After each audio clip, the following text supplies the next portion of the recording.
Well, I think that was a pretty chaotic last minute of action. Can you just take us through what went wrong for you guys there? We didn't make just Kawhi.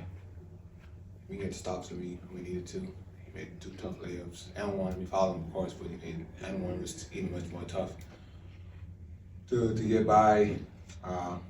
We did a good job, man. I think can't really say what happened on the inbounds play. 54 seconds left, 45, 40, whatever it was. When Tyree slipped. Yeah, stuff like that happens. The one inbounds against Kelly, that's a big play too. I saw a lot of reviews where it's like it went off Paul George, or I can't really say if he made the right call or not. I think it's a tough one, but they're talented, they want it, so they make plays at the end. They capitalize off our mistakes. But you seem to get back into a good bit of rhythm, really finding your shot in that second half there, obviously. The bigger thing of the night is the loss, of course, but how do you feel moving forward, being able to catch that fire that you've had in the past? You just gotta keep being patient, man. It's just a big word. Being going by the last couple of days, being patient, waiting for it to come, and it all work out.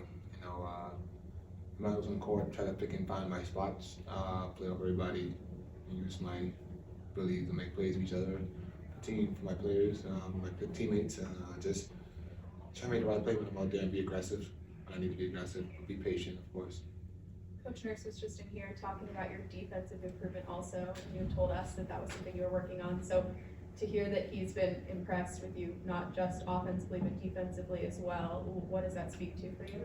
You just watching film, when you figure out things you do to earn more minutes in the basketball court, you try to, it always comes back to defense, and I know when defense is, everybody say you play defense first, you go on the court, and then everything handles the rest.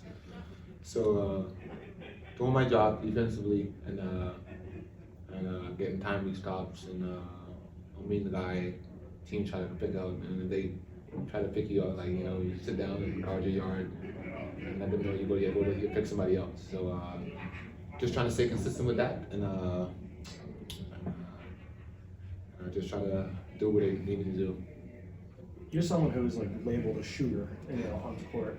And when you have games like you had tonight where you're shooting the lights out and really contributing, and then games go on the road trip where you're struggling to make shots, is it hard to sort of avoid a mindset of my value is what I shoot, is when I shoot the ball, and how do you kind of sort of fight that mindset? Say it again.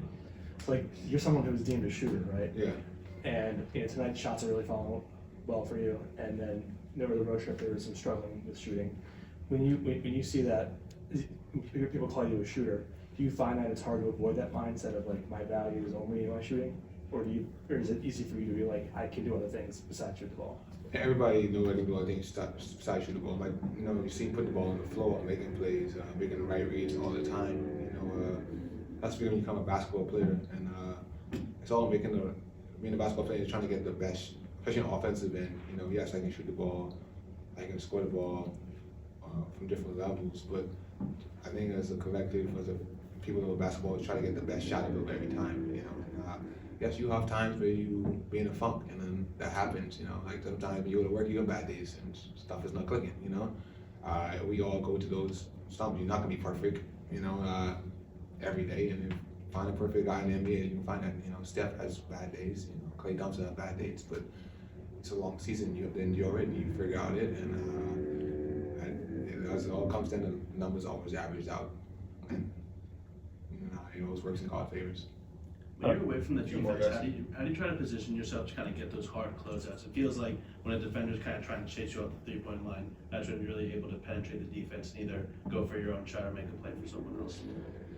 It's annoying because I feel like everybody just running me off the line, and I'm when I run off the line, you think you have a layup, and then after that, it's like I said, you gotta make the next read, and that's scouting. That's teams doing their job, and they're scouting really good, and now we have a guy like Tyrese, he's drawing two, so now they're drawing two, so now they gotta make the right read, and whereas pass in the corner, pass in the middle, trying to find the right read, trying to get the best shot available, and now when Joel is here, now you gotta really, I haven't played with him yet, but it's like that too, so you just gotta figure out how we're gonna be aggressive. aggressive and better, and how we can put the ball in the hole at a better rate. But today, I think we offensively we were much better, and we just gotta keep improving. Coach Nurse mentioned how Mo Bamba had come up to him and said that Kyle is someone he really likes playing with because kind of brings out the best of him, accentuates what he does best. Just from your time here in Philly, is there any teammate who you think you've paired best with, like you have really good chemistry with on the court? I mean, like we all play different minutes. We all play different minutes, different times. I play with Kyle. I play, just trying to figure out everybody. And I can say this is a great group of guys. We all hang out. We on the road. We all go to team dinners. We all talk a lot on the plane. We talk basketball. They love basketball, and we all joke around a lot. So I think there's creating new friendships with these guys has been, I think, being good for me. Coming to this team, has learned about them, and Mo Bamba, Kyle Lowry, Tyrese Maxey, Kelly, Campaign, everybody, Paul Reed, and just having those conversations and like building a relationship with them off the court. I think that's been the fun part. And then once you build that relationship off the court, it becomes second nature on the court because the trust comes into play. So that's been the fun part about me building a relationship with this team. And now when Joel comes back too, it's the same thing too. So just off the court, and just my name is Buddy, so I figured it out. You mentioned Joel, and you haven't played with him yet. Have you had conversations with him about what that partnership will look like when he comes back, and how you guys want to play together and help each other? When the time comes that comes, you figure it out. You're not gonna force it. You can't force something that's not happening now. So he's a great basketball player, he's an MVP. I have to figure out how to play with him. He's gonna be able to do his thing night in and night out. I just gotta be over there when they double team. I gotta be over there and knock down shots, for sure. Thanks, buddy. Thank you.